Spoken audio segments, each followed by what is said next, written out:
بسم اللہ الرحمن الرحیم. بہت سی باتیں ہو چکی ہیں. میں بڑے تھوڑے عرصے میں انرجی سیکٹر پر بات کروں گا، کیونکہ آج ملک کا سب سے بڑا مسئلہ، اگر ایک بڑا مسئلہ ہے تو وہ پاور سیکٹر کا سرکولر ڈیٹ ہے. سب سے پہلی بات یہ ہے، یہ سرکولر ڈیٹ سرکولر نہیں ہوتا، یہ پیور لاس ہے. یہ کہیں سے ریکور نہیں ہوگا، اس کو کسی نہ کسی دن اس ملک نے ادا کرنا ہے. جب ہم نے حکومت چھوڑی تو سرکولر ڈیٹ جو تھا وہ ایک تقریباً 1150 ارب پہ تھا. 2018 میں سرکولر ڈیٹ 1150 ارب پہ تھا. آج وہ 2150 ارب سے بڑھ چکا ہے.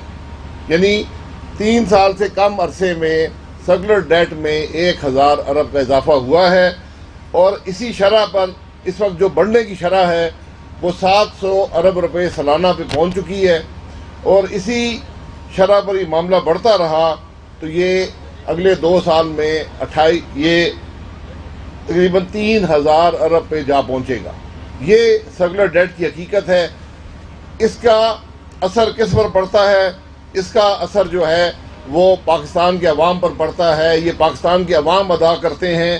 آج جو 50 یونٹ بجلی لینے والا گھرانہ، یعنی جو صرف ایک پنکھا اور چند بلب استعمال کرتا ہے، ان کا پہلے 2018 میں ان کا ریٹ 3 روپے 70 پیسے ہوا کرتا تھا. آج وہ ریٹ 6 روپے ہے.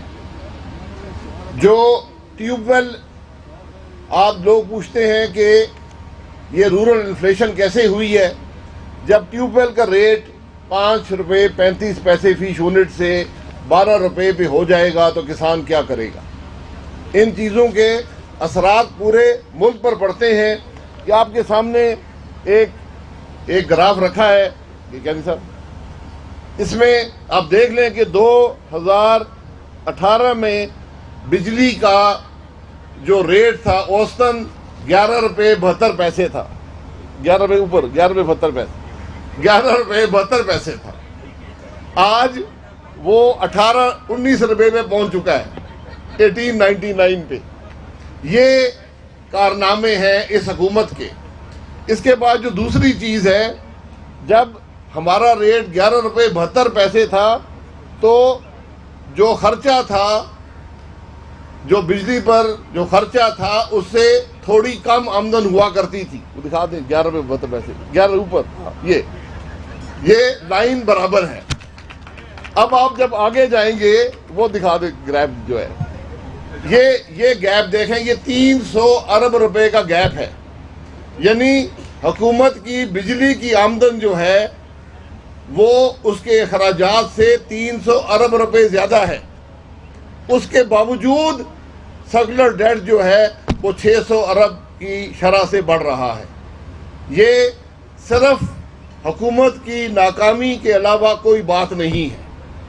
اور اس کا بوجھ کون برداشت کر رہا ہے؟ اس کا بوجھ پاکستان کے عوام برداشت کرتے ہیں، جو بجلی کی قیمت کی اوسطاً جو 62% اضافہ پاکستان میں اوسطاً بجلی کی قیمت میں 3 سال میں ہو چکا ہے. 62% اضافہ ہو چکا ہے. اس کی وجوہات 3 ہیں. سب سے بڑی وجہ مس گورننس ہوتی ہے کہ جو ٹیکنیکل لاسز ہیں ہمارے زمانے میں 2% سے کم کر دیے گئے تھے، آج وہ 4.5% کی شرح پہ پہنچ چکے ہیں. اگلی سلائیڈ کر رہی ہوں. ٹیکنیکل لاسز 2% سے کم تھے، آج 4.5% کی شرح پہ پہنچ چکے ہیں.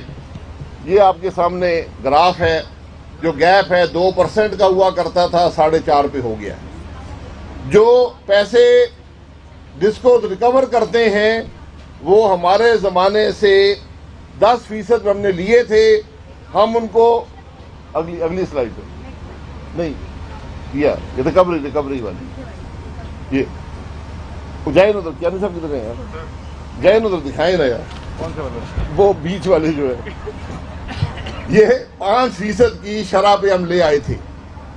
اس کے بعد لوگ پوچھتے ہیں کہ جب حکومتوں کے اندر انتشار پیدا کیا جاتا ہے، جب وزیر اعظم ہٹائے جاتے ہیں، حکومتیں توڑی جاتی ہیں، تو ملک میں کیا ہوتا ہے؟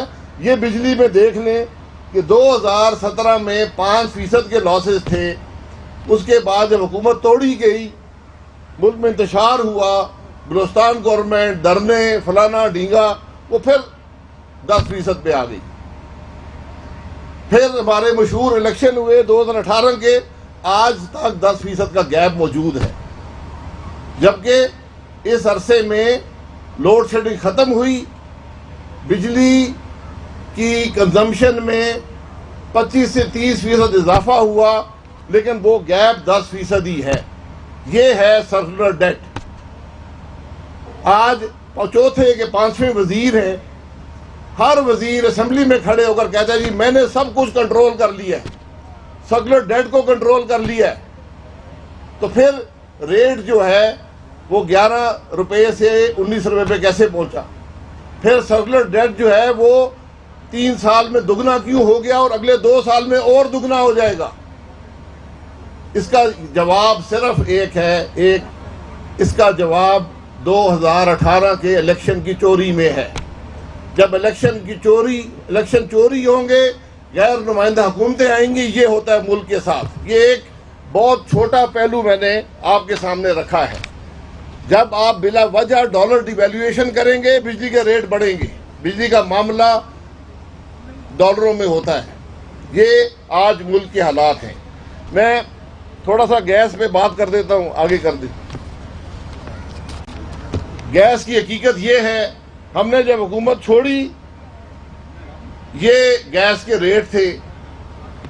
ڈومیسٹک 310 پہ ریٹ تھا میکسیمم، وہ چلا گیا 987 پہ. انڈسٹری کمرشل چلا گیا 670 سے 1000 سے اوپر چلا گیا.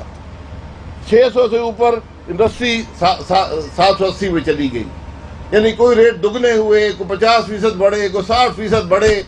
اس کا جواب ہے کسی کے پاس؟ یہ تو گیس پاکستان کی اپنی گیس ہے، اس میں ہم نے فورن ریٹ نہیں ڈالے ہوئے. 2 کمپنیاں تھیں، سوئی سدرن، سوئی ناردرن، دونوں پروفیٹیبل تھی، ڈیویڈنڈ ادا کرتی تھی، آج دونوں بینکرپٹ ہیں. یہ تحفے ہیں الیکشن کی چوری کے. میں آخر میں ایک دفعہ پھر جو ملک کے حقائق ہیں ان کے بارے میں بات کرنا ضروری سمجھوں گا.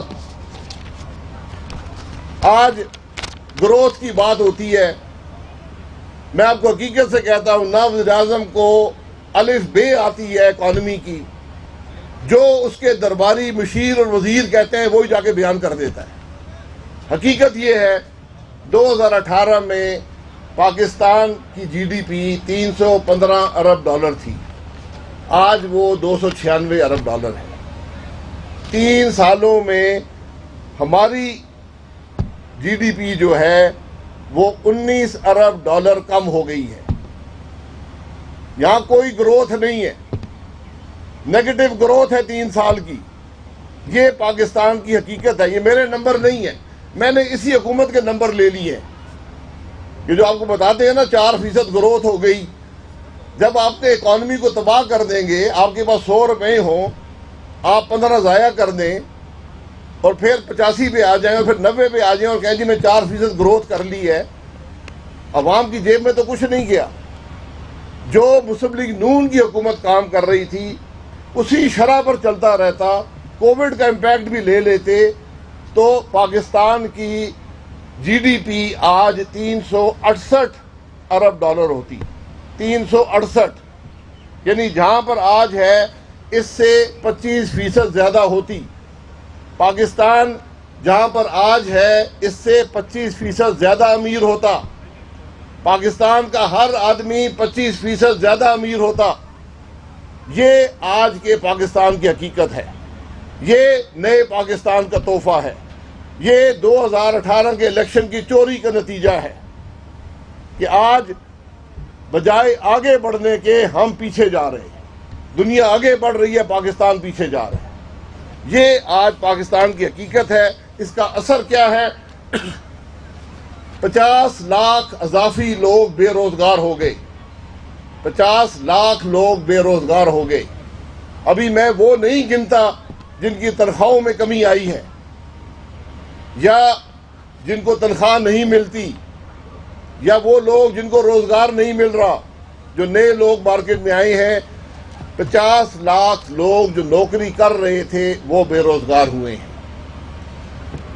سب سے تشویشناک بات 2 کروڑ لوگ پاورٹی لائن سے نیچے آئے ہیں. 2 کروڑ لوگ پاورٹی لائن سے نیچے آئے ہیں. یہ معمولی بات نہیں ہے. یعنی کہ تقریباً 8% آبادی اس ملک کی آج غربت کی انتہا سے نیچے چلی گئی ہے. اس کی بات کرنے والا پاکستان میں کوئی ہے؟ اس کا جواب دینے والا پاکستان میں کوئی ہے؟ ہم الیکشن چوری کرنے سے فارغ ہوں تو ان باتوں کا جواب دیں گے. یہ جواب دینے پڑیں گے. مسلم لیگ نون کی وہ حکومت تھی جس نے 2 کروڑ لوگوں کو پاورٹی لائن سے اوپر لے کر گئی تھی، جس نے غربت سے 2 کروڑ لوگوں کو نکالا تھا. نواز شریف وہ آدمی ہے جس نے 2 کروڑ لوگوں کو غربت سے نکال کر ایک فلاح دی. آج اس حکومت نے 2 کروڑ لوگوں کو غربت میں دھکیل دیا ہے. یہ آج ملک کی حقیقت ہے. افراط زر اب سب جانتے ہیں. یہ آپ کے سامنے خرم دستگیر صاحب نے چینی بھی رکھی، گھی بھی رکھا، دال بھی رکھی، آٹا بھی رکھا. یہ افراط زر تو آپ کے سامنے ہے. لیکن آپ کو دیہی علاقے کی افراط زر جو خرد و نوش کی ہے، جو آج بھی 15% پہ ہے، یہ وہ افراط زر ہوتی تھی جس کو کبھی گنا بھی نہیں جاتا تھا. 1-2% ہوا کرتی تھی، آج 15% پر ہے. یعنی گاؤں میں رہنے والا شخص جو ہے وہ اپنے پیٹ بھرنے کے لیے آج 15% کے حساب سے سالانہ رقم زیادہ خرچ کرنی پڑ رہی ہے. اور حالت یہ ہے کہ آمدن اس کی کم ہو رہی ہے. آج وہ لوگ جو صرف غذا کے لیے پیسے افورڈ کر سکتے ہیں، ان کی شرح بے انتہا بڑھتی جا رہی ہے. ہم بات کرتے ہیں ملک میں قرضے کی کہ جو آدمی اٹھتا ہے قرضہ بڑا بڑھ گیا ہے. بالکل بڑھ گیا ہے. قرضہ عمران خان نے بڑھایا ہے. قرضے کو کنٹرول کرنے کا ایک طریقہ ہوتا ہے کہ ملک کو ترقی دیں، پھر آپ اس قرضے کو ادا کر سکتے ہیں. یہاں ملک جو ہے اس کی آمدن 25% کم ہو گئی اور جو ملک کے اندر قرضہ تھا وہ 14,000 ارب روپے بڑھ گیا. نواز شریف صاحب کے 5 سال میں یہ قرضہ 10,000 ارب بڑھا تھا، جس سے ہم نے پورے پاکستان کی ڈیولپمنٹ بھی کی. ہم نے بجلی کے منصوبے لگائے، بجلی کے معاملات کا خاتمہ کیا، گیس کے معاملات کا خاتمہ کیا. ہم نے جنگ لڑی. جنگ مفت نہیں لڑی جاتی، جنگ پیسے سے لڑی جاتی ہے. ہم نے جنگ لڑی، ٹیررزم کو ڈیفیٹ کیا، انٹرنل سیکیورٹی کو ہم نے بہتر بنایا. جہاں پر لوگ مسجد میں دیکھا کرتے تھے کہ خود کش حملہ آور تو نہیں آ رہا، وہاں پر بھی اس کو بھی ہم نے ختم کیا. یہ کامیابی ہے پاکستان مسلم لیگ نون کی. آج یہ جواب دیں کہ یہ جو ملک کے اندر گروتھ تھی وہ کہاں گئی. ملک کے اندر قرضہ جو بڑھ رہا ہے وہ کیوں بڑھ رہا ہے. ملک کے اندر جو مہنگائی بڑھ رہی ہے وہ کیوں بڑھ رہی ہے. ملک کے اندر جو عوام میں پریشانی بڑھ رہی ہے وہ کیوں بڑھ رہی ہے. یہ معمولی حالات نہیں ہیں، غیر معمولی حالات ہیں. یہ ٹویٹوں سے، جھوٹی باتوں سے، جھوٹی پریس کانفرنسز سے یہ مسئلہ نہیں حل ہوگا. اس ملک کے مسائل بے انتہا حد تک بڑھ چکے ہیں، خطرناک حد تک بڑھ چکے ہیں. اور جس کا گھر درست نہیں ہوتا، جس کا گھر کمزور ہوتا ہے، جس کے پاس کھانے کو نہیں ہوتا، آپ جانتے ہیں اس کے ساتھ کیا ہوتا ہے. یہ سوال ہے آج پاکستان کے عوام کے لیے.